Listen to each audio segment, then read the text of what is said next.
BCB নির্বাচন নিয়ে নানান ঘটনার পর প্রশ্ন উঠেছে দেশের বাকি প্রায় 50টি ফেডারেশনের নির্বাচন হবে তো। ক্রীড়া উপদেষ্টা আসিফ মাহমুদ বলেছেন, সরকার সময় মতো সব ফেডারেশনের নির্বাচন আয়োজনে প্রত্যয়ী। অ্যাডহক কমিটির অধীনে ফেডারেশনগুলো চলছে ধীর লয়ে। তৈরি হচ্ছে শূন্যতা। ভুঁই নিষ্ক্রিয় ফেডারেশনগুলোকে সতর্ক হতে বললেন ক্রীড়া উপদেষ্টা। মেহেদি নাইমের রিপোর্ট।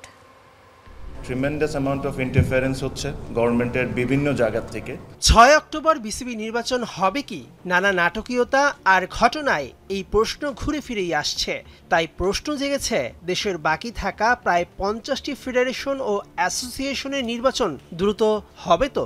এরই মাঝে ফেডারেশনগুলোতে নির্বাচিত কমিটি না থাকায় আটকে গেছে নভেম্বরে বাংলাদেশ অলিম্পিক অ্যাসোসিয়েশন নির্বাচন। অ্যাডহক কমিটি দিয়ে তো আর সারা জীবন চলতে পারে না।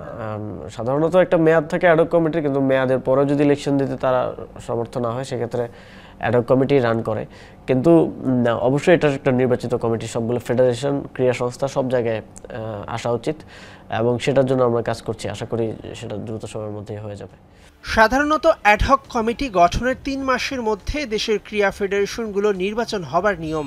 গেল বছর 5 আগস্টের পর দেশের সব ফেডারেশনের নির্বাচিত কমিটি ভেঙে অ্যাডহক কমিটি দেয়া হয়েছে। যেসব কমিটির অনেকেই নতুন সংগঠক, আবার অনেক ফেডারেশন কর্তারা কি করতে হবে বুঝতে পারলেও চাহিদার সঙ্গে যোগান দিতে পারছেন না। এতে করে অনেক খেলোয়াড় ছাড়ছেন পেশা।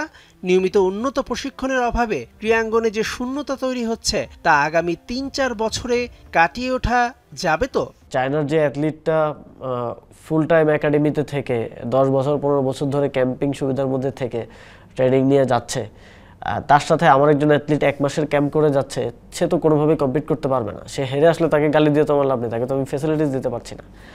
তো ওই ইকোসিস্টেমটা আমরা বিল্ড করতে চাই। জাতীয় নির্বাচনের আগে অন্তর্বর্তী সরকারের অধীনে সব ফেডারেশনগুলোই নিরপেক্ষ ও সুষ্ঠু নির্বাচন করতে পারলে নজির হয়ে থাকত। সরকারও চেষ্টা করছে সময় মতো নির্বাচন দেওয়ার। ক্রিকেট এবং ফুটবল ছাড়া বাকি ফেডারেশনগুলোর দিকে তো সেভাবে মানুষেরও নজর নেই, আবার মন্ত্রণালয়েরও নীতি নির্ধারণের জায়গা থেকেও সেভাবে নজর নেই। বাজেট সহায়তা থেকে শুরু করে ফ্যাসিলিটিস আমরা সেভাবে দিতে পারি না। তবে অ্যাটলিস্ট যদি একটা ভালো লিডারশিপ দেয়া যায় তাহলে ভবিষ্যতে ভালো কাজ করা তারা হয়তো ভালো কাজ করতে পারবেন। আমরা নীতিগতভাবে সিদ্ধান্ত নিয়েছি যে এগুলোতে আমরা নির্বাচন আয়োজন করব। তো সামনের দিনগুলোতে হয়তো আপনারা দেখতে পাবেন একে একে আমরা নির্বাচনের দিকে যাব। সাফল্য পাওয়া ফেডারেশনগুলোতে আরও বেশি গুরুত্ব দিতে চান ক্রীড়া উপদেষ্টা। নিষ্ক্রিয় ফেডারেশনগুলোকে হতে বললেন সতর্ক। 55টা ফেডারেশন নিয়ে তো একই স্পিডে আসলে কাজ করা সম্ভব না আমাদের লিমিটেড রিসোর্স দিয়ে। যেখানে আমাদের সম্ভাবনা আছে। মেহেদি নাইম, যমুনা স্পোর্টস, ঢাকা।